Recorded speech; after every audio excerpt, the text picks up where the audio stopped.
조갑제 TV 시청자 여러분 안녕하십니까? 2024년 12월 11일 오후 6시 5분입니다. 작금의 비상계엄령 사태에서 드러나고 있는 윤석열 대통령의 행태는 왕에 가깝습니다.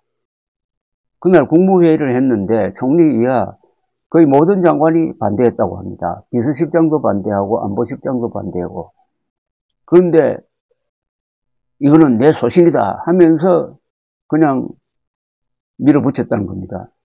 그때 읽은 계엄 선포문은 왕이 아니면은 도저히 그렇게 쓸 수 없는 내용이고, 잇따라 나온 포고령도 왕이 아니면 그렇게 쓸 수가 없습니다. 왜냐하면 헌법을 모조리 위반했습니다.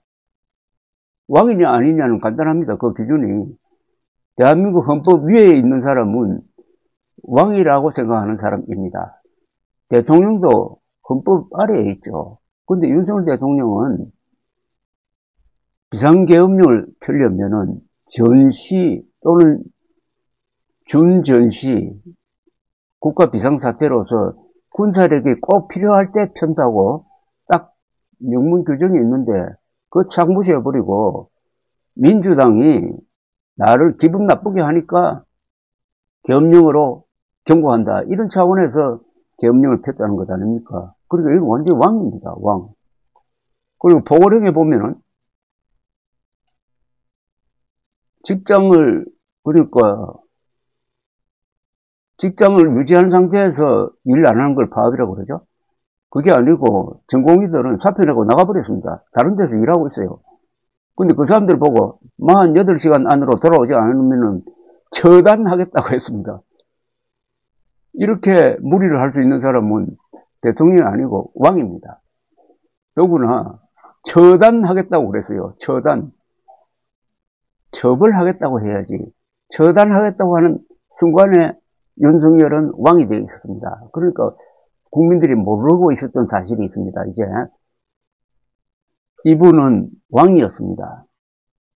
농담이 아니고 진짜 왕이었습니다. 무소불위의 왕이었습니다.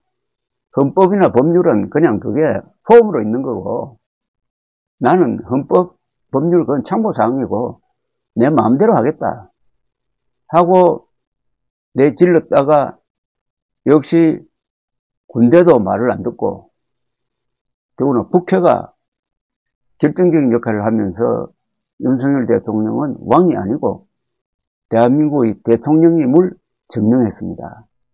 그래서 앞으로 탄핵, 수사 등 이런 처벌을 대기하고 있는 거죠. 윤석열 대통령에게 당신은 왕이 아니고 그냥 국민이야. 헌법 앞에 평등한 국민이야.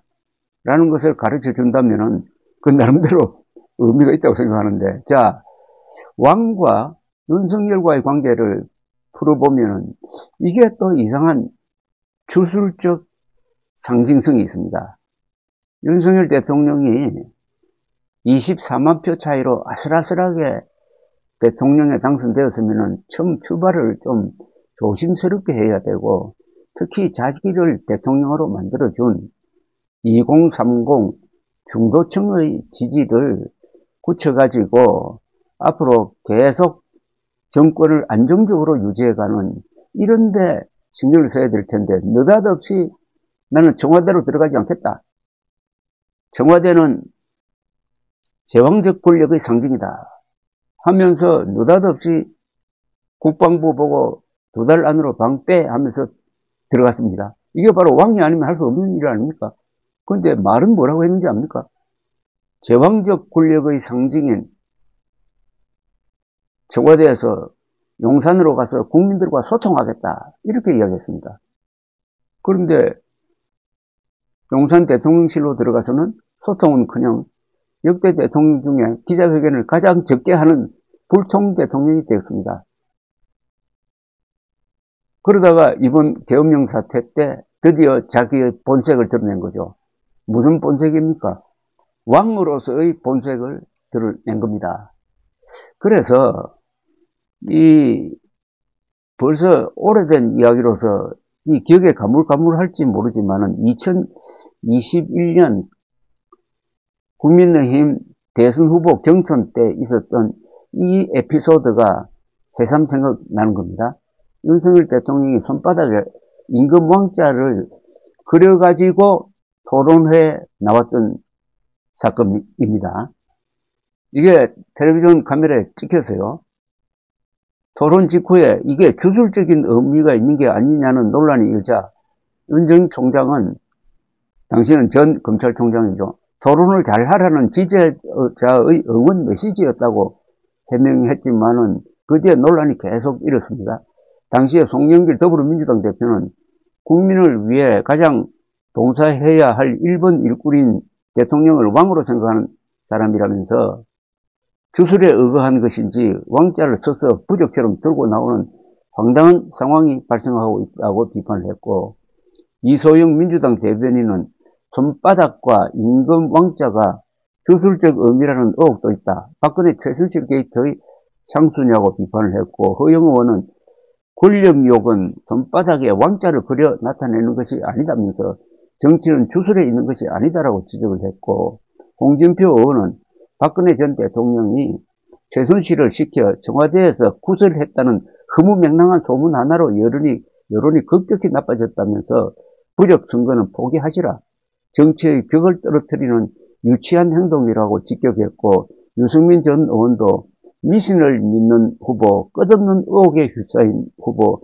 걸핏하면 막말로 보수 품격을 떨어뜨리는 후보로 본선에서 이길 수 있겠느냐고 질타를 했고 등등 이렇게 했습니다.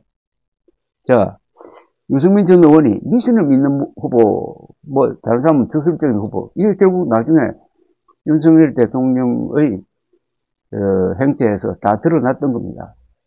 윤석열 대통령이 주술에 상당히 친근감을 느끼는 사람이고 부인도 그런 사람이다. 청와대에서 나오는 결정도 아마 주술적 영향이 있었을 것이다, 이렇게 본 것 아닙니까? 심지어 윤석열 대통령의 몰락을 가져온 의과대학 정원 2,000명 늘리는 데 있어서 그 2,000이라는 숫자도 뭔가 이게 주술적인 의미가 있다. 그렇지 않고서야 어떻게 갑작스럽게 몇백 명 정도로 논의되는 것을 2,000명으로 늘려가지고 발표할 수가 있겠느냐. 그리고 한번 발표한 다음에는 절대로 못 바꾸겠다고, 2,000명은 절대로 못 바꾼다고 그 부하장관들이 말할 정도면은 얼마나 윤석열 대통령이 2,000이라는 숫자에 집착하고 있었느냐를 알 수 있는 것 아니겠습니까? 더불어 결정적인 게 또 하나 나왔죠. 이번 계엄 사태 때 윤석열 대통령이 공을 들인 것은 오히려 국회보다는 선관위였습니다.